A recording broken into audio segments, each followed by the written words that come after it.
साथीहरु नमस्कार, स्वागत छ यहाँलाई 99% लोकसेवा युट्युब च्यानलमा। आज मिति 2080 साल असारको 20 गते बुधबारको गोरखापत्र ज्ञान सागरमा प्रकाशित वस्तुगत प्रश्नोत्तरहरूको संगालो लिएर हामी पुनः उपस्थित भइसकेका छौं। वस्तुगत प्रश्नोत्तर संगालो गोरखापत्र ज्ञान सागरको यो हाम्रो 81औं भिडियो हो। यदि तपाई विगत 80 हप्ताका हरेक हप्ताका वस्तुगत प्रश्नोत्तरहरू अध्ययन गर्न चाहनुहुन्छ भने तलको डिस्क्रिप्सन बक्समा गएर हेर्न सक्नुहुनेछ। धेरै साथीहरूले गोरखापत्रका विषयगत प्रश्नोत्तरहरूको पनि भिडियो बनाउन अनुरोध गर्नुभएकोमा हामीले हिजोदेखि पुनः लोकसेवा written paper daily writing practice 10 minutes every लाई निरन्तरता दिन थालेका छौं, जहाँ हरेक दिन बेलुका ठीक 8 बजे लोकसेवाको लिखित पत्रसँग सम्बन्धित प्रश्नोत्तरहरूको चर्चा गर्छौं। बुधबारको गोरखापत्र वा सोमबारको नेपाल समाचार पत्रका महत्त्वपूर्ण विषयगत प्रश्नोत्तरहरूलाई हामी त्यही सिरिजमा नै समेट्ने प्रयास गरिरहेका छौं। पत्रिकामा प्रकाशित सबै प्रश्नहरू हाम्रो सिलेबससँग नमिल्ने पनि हुँदा हाई ग्राभिटी भएका कोर्स कन्टेन्टसँग मिल्दा प्रश्नहरू मात्र समेट्न र हाम्रो प्रयासमा उत्तरहरू थप विस्तृत बनाउन यसो गरेका हौं। अब सुरु गरौं आजका वस्तुगत प्रश्नोत्तरहरूको प्रसंग। प्रश्न नम्बर 1, नेपाल संगीत तथा नाट्य राष्ट्रिय प्रज्ञा पुरस्कार 2079 बाट सम्मानित हुने प्रतिभा को हुनुहुन्छ भन्दा लोक संगीत विधातर्फ नवीन किशोर राई, त्यस्तै संगीत विधातर्फ गणेश रसिक, त्यस्तै परम्परागत तथा शास्त्रीय संगीत विधातर्फ विजय कृष्ण श्रेष्ठ, त्यस्तै रंगमञ्च विधातर्फ भैरव छेत्री, त्यस्तै नृत्य विधातर्फ कुलमान नेपाली र नाट्य विधातर्फ नाट्य अनुसन्धाता प्राडा रामचन्द्र पोखरेल। विक्रम सम्वत 2080 असार 13 मा उपराष्ट्रपति राम सहाय प्रसाद यादवद्वारा पुरस्कार प्रदान गरिएको। पुरस्कार राशि जनही 1 लाख रुपियाँ रहेको छ। प्रश्न नम्बर 2, काठमाडौँको कमलादीमा निर्मित स्काई वाक टावर सर्वसाधारणका लागि कहिलेदेखि खुल्ला भएको हो? विक्रम सम्वत 2080 को असार 15 गते काठमाडौँको कमलादीमा करिब 2 अर्ब रुपियाँ लगानीमा स्काई वाक अर्थात् सीमामा टेकेर हिँड्न मिल्ने टावर निर्माण भएको छ। काठमाडौँमा नयाँ र भिन्न स्वादको पर्यटकीय गन्तव्य थप्ने उद्देश्यले ओल्ड्स नेपाल नामक संस्थाले 23 तलामाथि सिसामा हिँड्न मिल्ने संरचना तयार पारेको हो। 78.5 मिटर उचाइको यस संरचनामा 18 तलासम्म लिफ्ट चल्छ।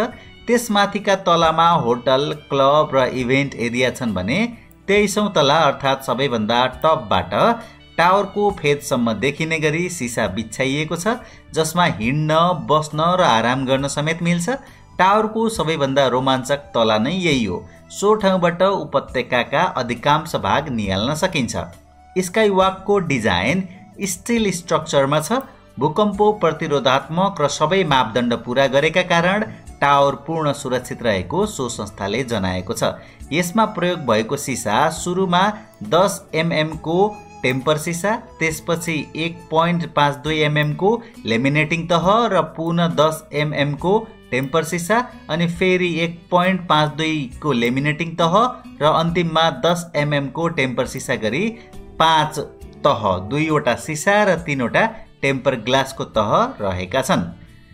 केही समयपछि टावरबाट बन्जी जम्प पनि गर्न मिल्ने व्यवस्था मिलाइने संस्थाले जनाएको छ। अब प्रश्न नम्बर 3 हेरौं। राष्ट्रिय कविता महोत्सव 2080 मा उत्कृष्ट घोषित हुने सफल प्रतिभा को हुनुहुन्छ भन्दा नेपाली भाषातर्फ उमेश पुन, छोरी, सिमाना र देश शीर्षक, त्यस्तै कृपा करुणा पोखरेल, रक्तिम कथा, त्यस्तै जीवन आरोही, प्रश्नहरूको विज्ञप्ति, त्यस्तै तीर्थराज विश्वकर्मा, कविले के सम्झियो, त्यस्तै नवीन अभिलाषीको भेरी अभिशप्त बगिरहेछ, त्यस्तै प्रकाश दीपशाली राईको न्वारनको नाम र राधिका कल्पितको परिचय पत्र। त्यसैगरी डोटेली भाषातर्फ खिमानन्द जोशीको भुइँगोठ नाइ झन्या हुँ र पूर्णचन्द्र ओझाको सन्नीको मान्स, तथा खाम मगर भाषातर्फ टङ्क झाँक्री मगर समीप बैरागीको हुन्के बे बड्डा उत्कृष्ट भएका छन्। विक्रम सम्वत 2080 असार 9 गते नेपाल प्रज्ञा प्रतिष्ठानको 66औं वार्षिक उत्सवको अवसरमा आयोजित समारोहमा उत्कृष्ट 10 कवितालाई जनही 15,000 रुपियाँ र प्रमाणपत्र प्रदान गरिएको थियो। प्रश्न नम्बर 4, संयुक्त राष्ट्रसङ्घीय शान्ति मिसनमा धेरै महिला पठाउने राष्ट्रमध्ये नेपाल कतिऔं स्थानमा रहेको छ भन्दा पहिलो स्थानमा रहेको छ। हाल 3वटा सुरक्षा निकायबाट विभिन्न राष्ट्रमा 650 भन्दा बढी महिला शान्ति मिसनमा खटिएका छन्। समग्रमा पुरुष र महिलामा शान्ति मिसनमा सुरक्षाकर्मी पठाउनेमा नेपाल दोस्रो स्थानमा रहेको छ। राष्ट्रसङ्घीय शान्ति मिसनमा विभिन्न 121 राष्ट्रले सुरक्षाकर्मी पठाउने गरेका छन्। राष्ट्रसङ्घद्वारा हाल द्वन्द्वग्रस्त राष्ट्रमा 12 शान्ति मिसन सञ्चालन रहेका छन्। शान्ति मिसनमा सहभागी हुने प्रमुख 5 राष्ट्रहरू सन् 2023 को मे महिनाको तथ्याङ्क अनुसार बङ्गलादेश 1 नम्बरमा छ 7,278 जना, त्यस्तै नेपाल 2 नम्बरमा छ 6,231 जना, 3 नम्बरमा भारत, 4 नम्बरमा रुवान्डा, 5 नम्बरमा पाकिस्तान रहेको छ। अब प्रश्न नम्बर 5 हेरौँ। रुसको सैन्य नेतृत्व विरुद्ध सशस्त्र विद्रोहको प्रयास गर्ने विद्रोही समूह कुन हो भन्दा वाग्नर लडाकु समूह सन् 2023 को जुन महिनामा दक्षिण रुसमा अवस्थित 11 लाख जनसङ्ख्याको सहर दोन अवस्थित रोस्तोभमा विद्रोहको प्रयासको सुरुवात गरेको सो समूह मस्कोतर्फ अघि बढ्ने प्रयासमा रहेको थियो। युक्रेनको सीमाबाट 100 किलोमिटर दूरीमा रहेको दोन अवस्थित रोस्तोभ दक्षिण रुसको सबैभन्दा ठूलो सहर हो, जहाँ रुसका 5 सैन्य क्षेत्रमध्ये एक दक्षिणी सैन्य जिल्ला कमान्डको मुख्यालय रहेको छ। वाग्नर लडाकु समूहले सशस्त्र विद्रोहको प्रयास गरेपछि रुसले उच्च सतर्कताका साथ जवाफी कारबाहीमा जुटेको जनाएको छ। रुसले सन् 2014 को अप्रिलमा युक्रेनको क्रिमिया प्रायद्वीपमाथि कब्जा जमाएको र केही समयपछि युक्रेनका पूर्वी क्षेत्र दोनेस्क र लुहान्स्कमा सुरु भएको पृथकतावादी युद्धका क्रममा वाग्नर समूह पहिलो पटक सार्वजनिक भएको। पूर्वी युक्रेनमा रुस समर्थित पृथकतावादी शक्तिलाई समर्थन गर्दै युक्रेन विरुद्ध लड्न भाडाका सैनिक परिचालन गरेर यो समूहको उदय भएको थियो। युक्रेनको वस्तुखोपमा भएको सङ्घर्षलाई वाग्नर समूहले एक टुङ्गोमा पुर्यायो। त्यस जितलाई वाग्नरका संस्थापकका रूपमा प्रिगोजिनीको विजयका रूपमा हेरिएको थियो। वाग्नर लडाकु समूहको प्रमुख चाहिँ येवगेनी प्रिगोजिनी हुन्। अब प्रश्न नम्बर 6, विश्वविख्यात कम्पनी अलिबाबाका प्रमुख एवं संस्थापक चिनिया धनाढ्य ज्याक मा नेपाल भ्रमणका सन्दर्भमा कहिले काठमाडौँ आउनु भएको हो? विक्रम सम्वत 2080 को असार 12 गते, असार 14 मा नेपालबाट पाकिस्तानतर्फ उहाँ जानुभयो। अलिबाबा चिनिया ई कमर्स कम्पनीले वेब पोर्टल मार्फत उपभोक्तादेखि उपभोक्तासम्म तथा व्यवसायदेखि व्यवसायसम्म सेवा प्रदान गरिरहेको छ। अलिबाबाले विद्युतीय भुक्तानी सेवा, खरिद बिक्री सम्बन्धी सर्च इन्जिन तथा क्लाउड कम्प्युटिङ सेवा उपलब्ध गराइरहेको छ। नेपालमा सञ्चालनमा रहेको अनलाइन व्यापार कम्पनी दराजमा अलिबाबाको लगानी रहेको छ। प्रश्न नम्बर 7, नेपाली शिक्षा परिषदद्वारा प्रदान गरिने आदिकवि भानुभक्त पुरस्कार 2080 बाट सम्मानित व्यक्तित्व को हुनुहुन्छ भन्दा प्राध्यापक घनश्याम कणेल।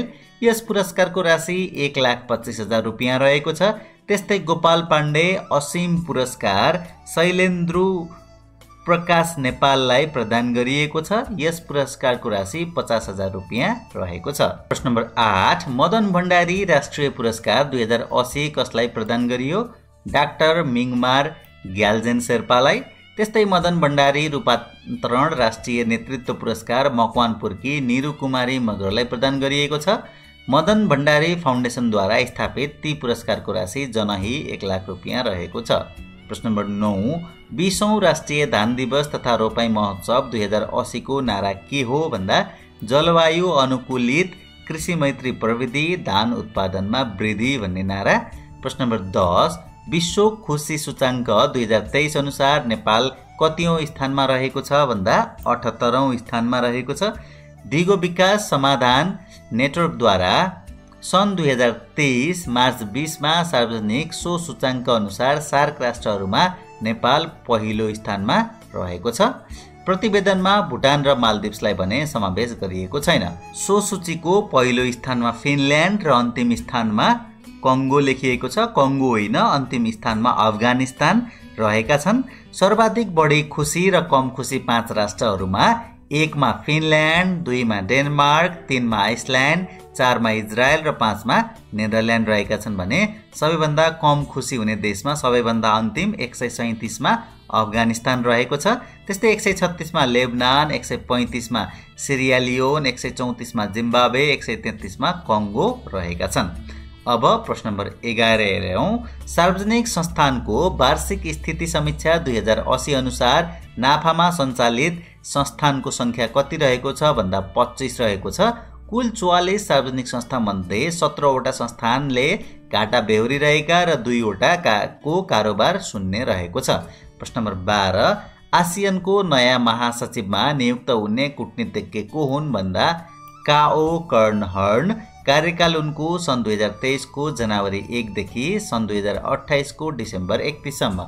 प्रश्न नम्बर 13 सर्वोच्च अदालतद्वारा कर्मचारी र कैदी बन्दी लगायतलाई पनि अस्थायी मतदाता नामावली बनाई मतदानको व्यवस्था गर्न सरकारलाई कहिले आदेश दिएको हो? विक्रम सम्वत 2079 को असार 30 मा। प्रश्न नम्बर 14 गुगल नेपालको कर प्रणालीमा कहिले दर्ता भएको हो? विक्रम सम्वत 2080 को वैशाख 7 गते। गुगलको खास नाम Google LLC limited liability company हो। विद्युतीय सेवा कर तिर्ने सम्बन्धमा भएको कानुनी व्यवस्था अनुरूप गैर बासिन्दा व्यक्तिले नेपालका उपभोक्तालाई उपलब्ध गराएको विद्युतीय सेवाको कारोबार मूल्यमा 2% का दरले विद्युतीय सेवा कर लागू गरिए अनुसार गुगलले नेपालमा आर्जन गरेको कुल आम्दानीको 2% रकम नेपालमा बुझाउनु पर्नेछ। प्रश्न नम्बर 15 हिउँ चितुवा संरक्षणमा योगदान पुर्याए बापत रोलेक्स कन्जर्भेसन अवार्डबाट सम्मानित हुन सफल नेपाली को हुनुहुन्छ भन्दा हुम्लाका रिन्जिन फुङजोक लामा।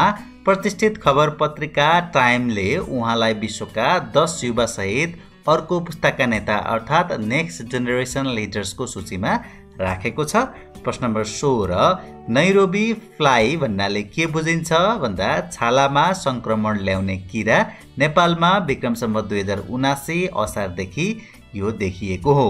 प्रश्न नम्बर 17 सरकारले विदेशी पर्यटकलाई एक्लै पदयात्रामा जान प्रतिबन्ध गर्ने निर्णय कहिले गरेको हो? विक्रम सम्वत 2079 फागुनको 19 गते। सन् 2023 को अप्रिल 1 गतेदेखि लागू हुने गरी सो निर्णय भएको हो। सहयोगीका साथ पदयात्रा गर्दा पर्यटकको सुरक्षा हुनुका साथै नेपालीले रोजगारी प्राप्त गर्नेछन्। प्रश्न नम्बर 18 पृथ्वीनारायण शाह संग्रहालय कहाँ निर्माणाधीन रहेको छ भन्दा नुवाकोटमा। प्रश्न नम्बर 19 विश्वको पहिलो स्वच्छ वाणिज्य आणविक रियाक्टर बनाउने देश कुन हो? चीन हो। प्रश्न number 20 great green wall project कहाँ कार्यान्वयनमा ल्याइएको छ? अफ्रिकाको साहेल क्षेत्रमा। प्रश्न नम्बर 21 सरकारले वीरगञ्ज स्थित कृषि कारखाना सञ्चालनको जिम्मा राष्ट्रिय आविष्कार केन्द्रलाई दिने सम्झौता कहिले गरेको हो? विक्रम सम्वत 2079 को असोज 11 गते। विक्रम सम्वत 2079 भदौ 31 को मन्त्री परिषदको बैठकले करिब 3 दशकदेखि बन्द रहेको कृषि औजार कारखाना सो केन्द्रलाई सञ्चालन गर्न दिने निर्णय गरे अनुसार सो सम्झौता भएको हो। तत्कालीन अर्थमन्त्री जनार्दन शर्माको उपस्थितिमा मन्त्रालयका तर्फबाट सहसचिव रमेश केसी र आविष्कार केन्द्रका अध्यक्ष महावीर पुनद्वारा सम्झौता पत्रमा हस्ताक्षर भएको थियो। सम्झौता अनुसार आविष्कार केन्द्रले कारखाना सञ्चालनको जिम्मा 10 वर्षका लागि पाएको छ। औजार बिक्रीबाट कर पश्चातको रकमको 50% राष्ट्रिय आविष्कार केन्द्र कोष खडा गरी त्यहाँ रहनेछ र बाँकी 50% वार्षिक रूपमा नेपाल सरकारको राजस्व खातामा जम्मा गर्नुपर्नेछ। ओके, प्रस्तुतकर्ता टङ्क केसी भन्दै आजको गोर्खापत्र ज्ञानसागरमा प्रकाशित वस्तुगत प्रश्न उत्तरहरूको सङ्गालो यहीँनिर आएर सकाएका छौँ।